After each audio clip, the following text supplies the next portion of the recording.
Assalamualaikum warahmatullah mbokki jullit di mbokki taalibe bi ñu ngi leen nuyu te di leen ziara di leen baalu àq di ñaan sëñ Muntaxa suñu borom yàggal ko fi di ko ñaan sëñ Cheikh Jëm Fall waaw ñu dikkoon tey doon leen baaxee xasida gi sëriñ Tuubaa bindoon ko mu doon xasida goom xasida kaaraange ci jëm ci wàllum tawat gannaaw am na feebar boo xamante ni mi ngi circulé ci monde bi moo amoon xasida goom sëñ bi baaxe woon na ko ngir di saafara ab tawax xas doo xam ne day musal di saafara ab tawax xas doo xam ne day musal ci ay balaa muy allahu hayyun samadun baaxi subhanahu zu kanafin wa waaxi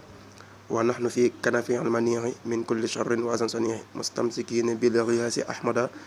xayri anami muntahan wa mubtada man qaalaha fi zamani robaayi amanahu llahu min al balaayi xas dëgg la gudd toll ci ñeenti bayit képp la te yomb na lool